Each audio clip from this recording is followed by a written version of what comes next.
The Montreal Canadiens surprised a lot of people with the first selection in the 2022 NHL Draft. Laura Saba of Locked On Canadiens is here to talk about that and what lies ahead for Montreal the rest of this fascinating offseason. All that and more coming up on the Locked On NHL podcast. You're Locked On NHL, your daily podcast on the National Hockey League.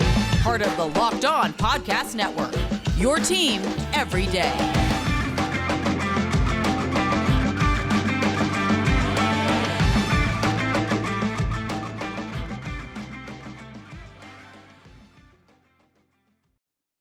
All right, everybody. Welcome to the Monday edition of the Locked On NHL podcast. Gil Martin, so happy to be with you. Hope everybody had a great weekend and that you're all recovering from the excitement of the NHL draft. Thanks for making Locked On NHL your first listen every day. Today's episode is brought to you by BetOnline. BetOnline has you covered this season with more props, odds, and lines than ever before. BetOnline, where the game starts. It's my pleasure to welcome back to the show the co-host of Locked On Canadiens, Laura Saba. And Laura, a very busy weekend for the Canadiens. Were you as surprised as some of the other members of the media that Shane Wright was not the first overall pick? I know there was increasing speculation as we got closer to the draft. I was, in fact, quite surprised because from the way that the Canadiens were talking, it seemed very much like they were going to draft Shane Wright. I mean, very simple. On Monday's press conference prior to the draft, Kent Hughes and Vinny Lecavalier were speaking to the media, and Lecavalier was talking about how he had a lengthy conversation with Shane Wright. They didn't mention Cooley or Slafkovsky, even though they kept talking about how they were debating and contemplating between three players, right? They said that it was those three players that they had their eye on. And we thought it was going to be Shane Wright just based on that alone. You know, they spent a lot of time with him. They spent more time with him than they didn't even have a dinner with Slafkovsky. They didn't even have a dinner invite, right? But I think the telling thing actually was a throwaway question in the next day when Kent Hughes' son, Jack Hughes, was drafted by the Los Angeles Kings. Obviously, the Montreal media had some interest to talk to him. And what they did was they asked him, did you have any indication what your dad was going to do with that first overall pick? And he said, no, he's not going to share with his family what his plans are. But based on the way he was talking about the player, I had a feeling that he liked Slafkovsky the best. And I think that at the end of the day, they knew they needed to shore up their center depth. And they were kind of not resigned, but the reason that they were so focused on Shane Wright was because they want another center behind Nick Suzuki, and he was the most complete one in the draft. And I would argue that he's still the most complete player, even with Slafkovsky, because Slafkovsky has some parts of his game that are underdeveloped at this point, right?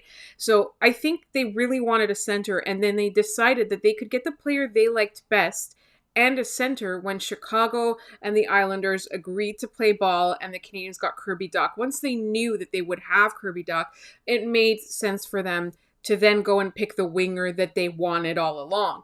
And, NHL GMs are really good at putting up smoke screens and all of that. And so for me, I was surprised, but in retrospect, it makes sense that this new management team is a bold team. They really value upside as opposed to completeness because they have decided that they're going to put in development. So I think the big question mark for me now is that the Canadiens have kind of set a challenge for themselves for both of the players they drafted in the first round, not just Juraj Slafkovsky, but his friend and teammate, Philip Mesar, that these two players they have a lot of potential and they need to develop the underdeveloped parts in their game. So if they've been saying the word development since Jeff Gorton got hired, and that's been a buzzword, I think now is the time for them to put their money where their mouth is. And we're going to see if the Canadiens are going to be able to develop players like they said they would. And I think that's why they were able to swing for the fences, not just on those two picks, but later when they picked up Lane Hudson as well. What is it about Slafkovsky's game that you think attracted the Canadiens to him to ultimately make him that first overall pick? I think they liked his creativity.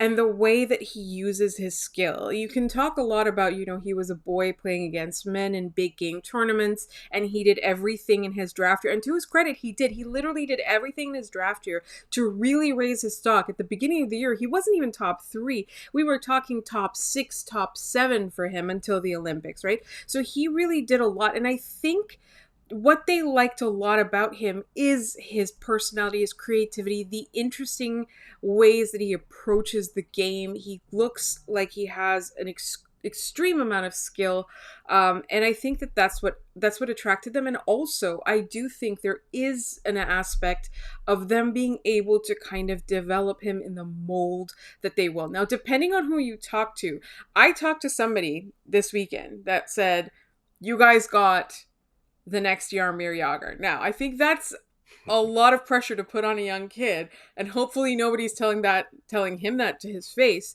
but he's exciting. I think the Canadiens know that they've got somebody that's exactly like Shane Wright in Nick Suzuki, right? Like a creative player who kind of slows down the game to kind of, when I say creative, I mean sort of a playmaker, right? He slows down the game to his own speed and he controls the game, right? You've got that. Sometimes you need somebody who's going to take the game out of control and out of the opponent's control. I think it was a bold move. It was a smart move.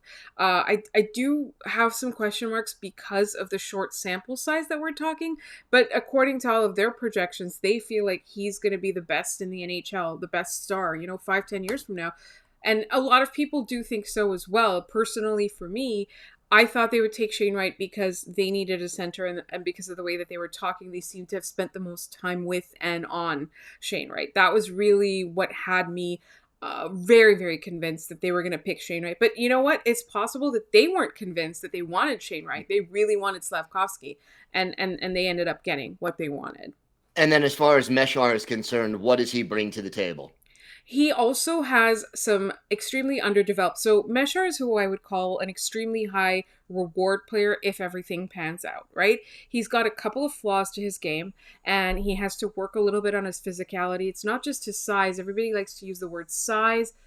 That's not the only thing at stake here. I think he's got an immense amount of talent. He's going to be, if everything pans out, he also has that creativity, that skill, right? He needs to learn, I think, a little bit to protect the puck more. There's some underdeveloped parts of his game, but if everything goes right for him, the sky's the limit. Like, you're looking at a potential top 6 if things go right. Like, the upside is extremely high.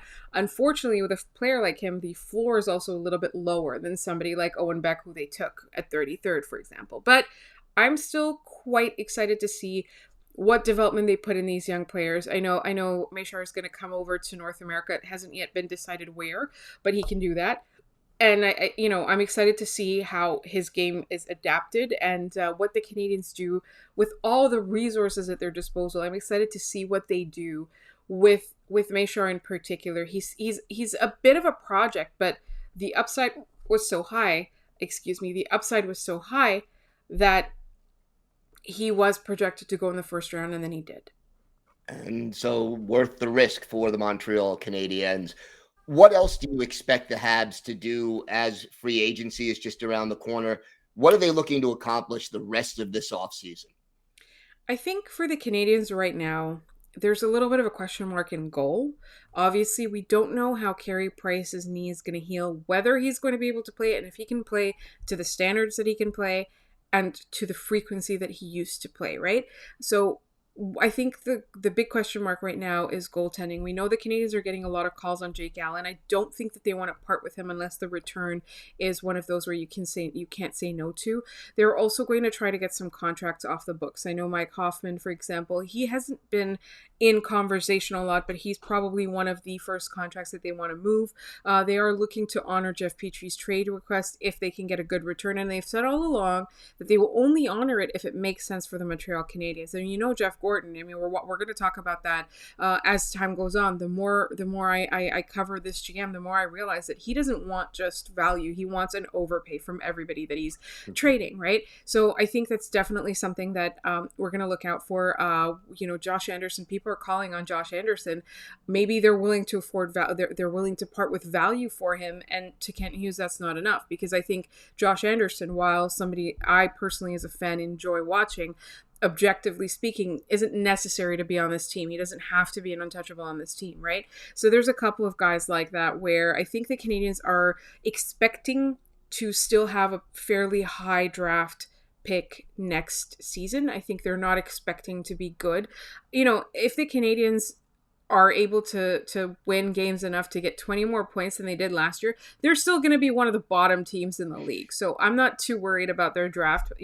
I think they're looking not just for improvement. I don't think that that's what they're looking for. I think they're looking for building a base. So anybody that they bring in is either going to be a mentor style, a defenseman to replace Jeff Petrie, because we're expecting Jeff Petrie to be gone, mentor style Jeff Petrie to be gone, or somebody like Kirby Dach if they become available, somebody who can be part of the future, somebody who needs maybe a change of scenery but is still fairly young, that can be molded into the type of team this one is trying to be.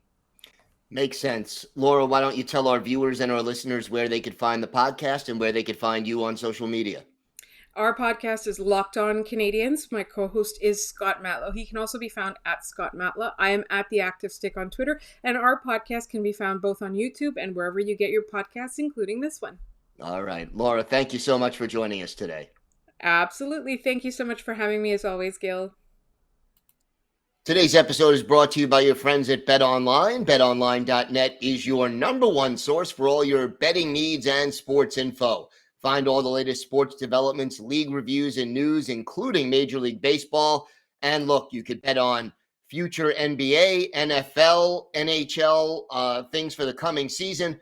Plenty going on right now at BetOnline. And BetOnline is your continued source for all your sports wagering information, including live betting, esports, and more. And BetOnline.net remains the best spot for all your sports scores, podcasts, and news this season. BetOnline.net is the fastest and easiest way to check on all your favorite sports and events, including MMA, boxing, tennis, golf. Head to the website today or use your mobile device to learn more about the trends and action. BetOnline, where the game starts.